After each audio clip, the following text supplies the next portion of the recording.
E aí, meu querido e aí, minha querida, seja muito bem-vindo aqui ao nosso canal. E hoje a gente vai conversar aí como que se formula a doutrina católica. Acredito que você já tenha, se você é católico, já tenha ouvido essa pergunta de alguns irmãos protestantes. Mas onde que está Maria lá na Bíblia? Onde que está a virgindade de Maria lá na Bíblia? Onde que está lá na Bíblia que a gente precisa ser guiado pelo Papa? Né? Como os católicos têm aí o Papa como seu pastor geral, e também onde que está lá na Bíblia que Maria foi assunta ao céu, que a gente precisa fazer ali, seguir os exemplos dos santos. Talvez você se surpreenda com o que eu vou dizer, que de fato a virgindade de Maria ela não está escrita na Bíblia ao pé da letra. O dogma da Imaculada Conceição não está escrita ao pé da letra na Bíblia. A Assunção de Maria não está escrita ao pé da letra também na Bíblia, que a gente precisa seguir os exemplos de alguns santos, também não está escrito propriamente ao pé da letra na Bíblia, mas você vai entender hoje o porquê que não está escrito. Então, se você parou aí, entrou nesse vídeo, tá dando aí crédito ao nosso conteúdo, eu já peço para você deixar o seu like, não custa nada, você está aqui no vídeo, deixa seu like. Se você também não gostou, não tem problema, deixa o dislike. E aí eu queria pedir também que você deixasse um comentário aqui. É bem rapidinho o seu comentário. Você pode deixar um amém, você pode dizer que gostou, você pode dizer que não gostou, dar uma sugestão para que a gente possa estar aprimorando aqui os nossos vídeos, os nossos conteúdos.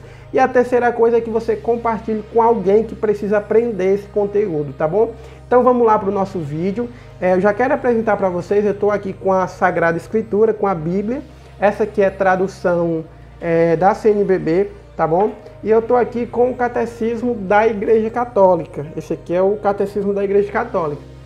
Eu estou aqui na tela do meu computador com conteúdo, com material que eu preparei para a gente conversar hoje, tá? Então, de fato, a gente é surpreendido com essas perguntas, ou até mesmo a gente mesmo se pergunta, né? Onde é que está determinada formulação que a Igreja Católica me pede para acreditar se eu não estou vendo aqui na Bíblia? O que sustenta a doutrina católica é um tripé. E aí a gente vai começar a falar especificamente desse tripé, ou seja, são três bases em que a Igreja trabalha e aí vai sustentando ali seu conteúdo, suas formulações, as orientações aos fiéis. Então a Igreja ela se baseia nesse tripé. Só que eu quero que vocês tomem como referência, eu vou deixar aqui a indicação bibliográfica, né? Vamos dizer assim, vou deixar aqui o material que você vai estudar a respeito desse conteúdo é o Catecismo da Igreja Católica. Então o que eu vou conversar aqui está no Catecismo da Igreja Católica, inclusive eu vou dizer aqui para vocês o parágrafo de onde eu estou tirando esse conteúdo. Aqui eu vou resumir, vou ler em frases curtas, mas você querendo se aprofundar, você vai lá no seu catecismo e aí você vai procurar aqui os parágrafos que eu vou dizer para você, tá bom?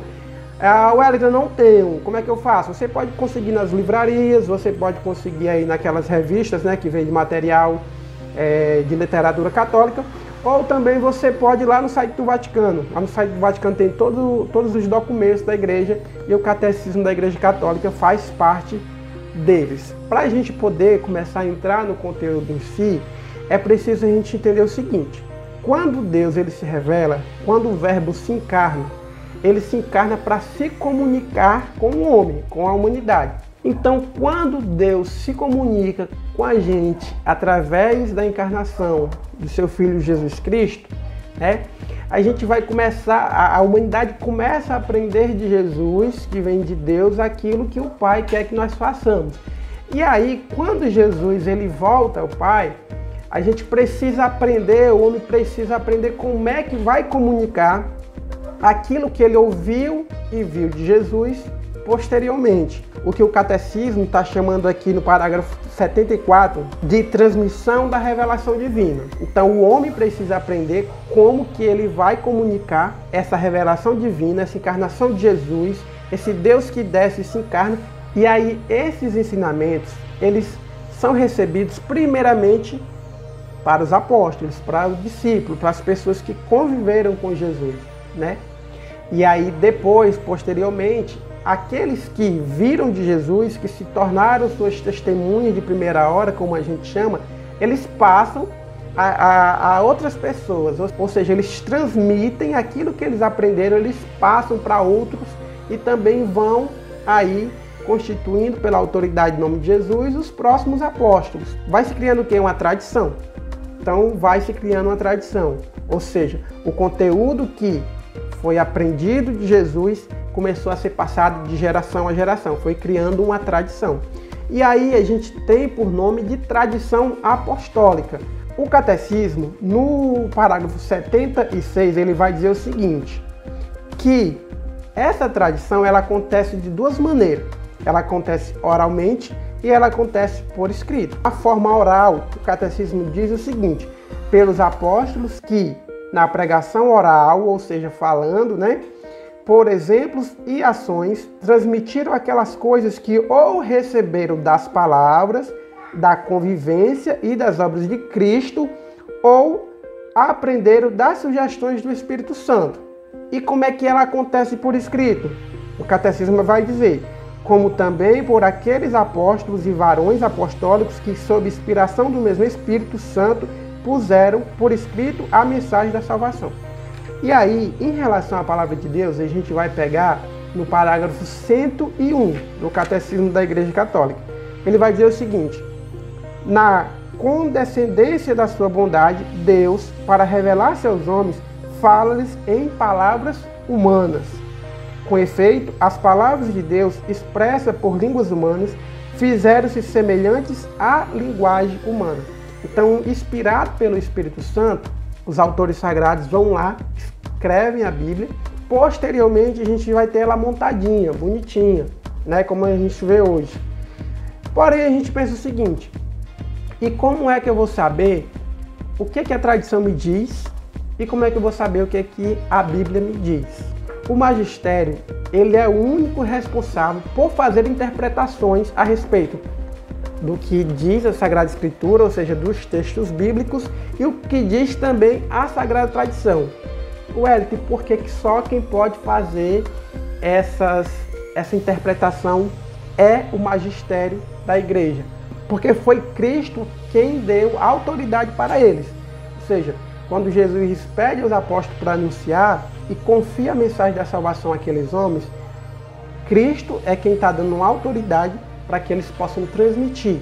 E aí, posteriormente, eles vão fazendo lá seus sucessores. A respeito do magistério, lá no parágrafo 84 e no 85, a gente vai ver o seguinte, o patrimônio sagrado da fé contido na Sagrada Tradição e na Sagrada Escritura foi confiado pelos apóstolos à totalidade da igreja. E aí lá no 85 a gente vai ver o seguinte, o ofício de interpretar autenticamente a palavra de Deus, escrita ou transmitida, foi confiada unicamente ao magistério vivo da igreja, cuja autoridade é exercida em nome de Jesus Cristo. Isto é, foi confiado aos bispos em comunhão com o sucessor de Pedro, o bispo de Roma. Então, o que a gente aprende na prática? Que a interpretação da Sagrada Escritura, da tradição, não sou eu quem crio uma interpretação para a palavra, não sou eu que crio uma interpretação para a Bíblia, é a igreja que me fornece. Aí você vai pensar, Wellington, lá na Bíblia não fala sobre a questão dos dogmas de Maria, sobre a questão do Papa, sobre a questão dos santos. Tudo isso, a tradição apostólica, a Bíblia e o magistério têm as suas definições. Então, como já explicado, não é só a Bíblia que a gente toma como referência. Wellington, mas o irmão protestante de tal congregação, ele sempre toma como referência a Bíblia. Meu irmão, essa situação está equivocada. E por quê? Eu explico. Porque a Bíblia, ela nasce da igreja. Não é a Bíblia que faz com que a igreja nascesse, mas é a igreja que faz com que a Bíblia apareça.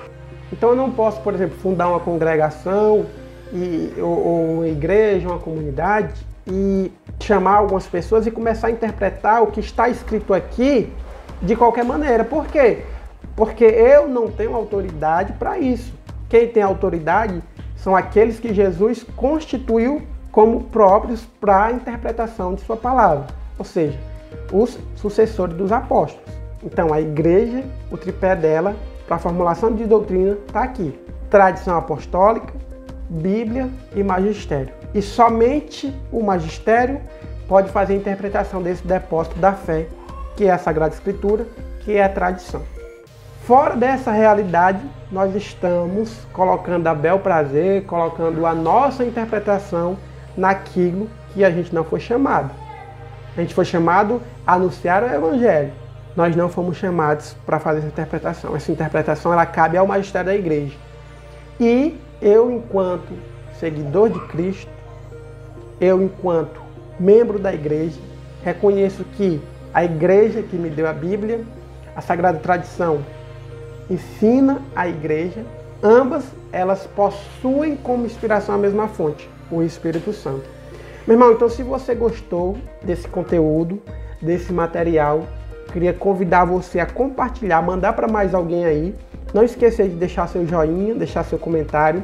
Se for até um comentário crítico, pode deixar aqui, porque a gente vai também crescendo, melhorando aqui no conteúdo do canal. Acompanhe o nosso canal e aí até o próximo vídeo.